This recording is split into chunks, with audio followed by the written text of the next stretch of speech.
এক দফা দাবি ঘোষণা বৈষম্য বিরোধী ছাত্র আন্দোলনের। বৈষম্য বিরোধী ছাত্র আন্দোলনের অন্যতম সমন্বয়ক মোহাম্মদ নাহিদ ইসলাম ঢাকায় কেন্দ্রীয় শহীদ মিনারে বিক্ষোভ সমাবেশ থেকে সরকার পদত্যাগের এক দফা দাবি ঘোষণা করেছেন। শনিবার ৩ আগস্ট বিকেল ৫:৩০টার দিকে শহীদ মিনারে সমবেত ছাত্র জনতার উদ্দেশ্যে বক্তব্য দেন তিনি। পরে ছাত্র জনতার সমাবেশে ঘোষণাপত্র পাঠ করেন নাহিদ ইসলাম। তিনি বলেন, প্রধানমন্ত্রী শেখ হাসিনা এবং তার মন্ত্রিসভাকে পদত্যাগ করতে হবে।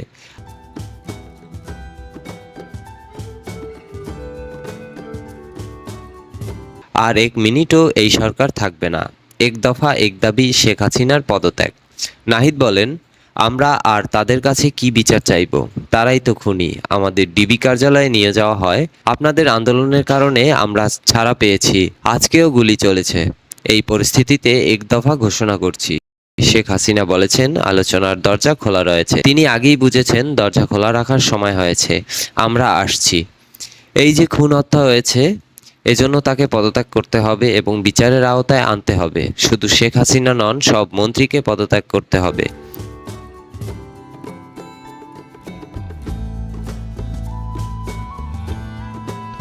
নাহিদ ইসলাম আরও বলেন, আমাদের এক দফা হলো শেখ হাসিনার পদত্যাগ এবং এই সরকারের লুটপাট দুর্নীতির বিচার। আমরা জেলের তালা ভেঙে আমাদের ভাইদের আনব। যে অভ্যুত্থান শুরু হয়েছে, এতে সব জনতা যোগ দিন। আমরা সবার সঙ্গে আলোচনা করে সম্মিলিত মোর্চা গঠন করব। আমরা আমাদের দেশের রূপরেখা ঘোষণা করব। আগামীকাল থেকে সর্বত্র অসহযোগ আন্দোলন হবে। এই সমন্বয়ক বলেন, যদি ইন্টারনেট বন্ধ, কারফিউ জারি হয়, আমরা মেনে নেব না। এখন ছাত্র জনতার এগিয়ে আসতে হবে। আপনারা শান্তিপূর্ণভাবে অসহযোগ আন্দোলন পালন করবেন। সরকার যদি জনগণের বিরুদ্ধে দাঁড়ায়, একটা জনগণ মানবে না। আপনারা যদি অস্ত্র চালান, তাহলে প্রতিরোধ হবে। আমরা সব গণহত্যার বিচার করব বাংলার মাটিতে।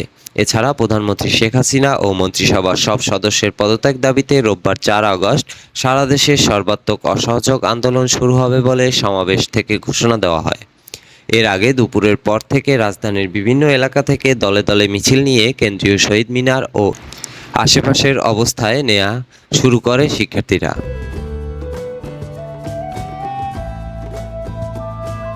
শিক্ষার্থীদের পাশাপাশি কোটা আন্দোলনের সমর্থনে অভিভাবক ও অনেক শ্রেণী পেশার মানুষও এতে অংশ নেন। এ সময় অনেকের হাতে বিভিন্ন স্লোগান সম্বলিত প্লাকার্ড দেখা যায়। শহীদ মিনার এলাকায় শিক্ষার্থীদের আমার ভাই কবরে, খুনি কেন বাহিরে, justice justice, we want justice, দিয়েছি তো রক্ত, আরও দিব রক্ত, স্বৈরাচারের গদিতে আগুন জ্বালো একসাথে, জ্বালো রে জ্বালো, আগুন জ্বালো, বুকের ভেতর অনেক ঝড়, বুক পেতেছি গুলি কর।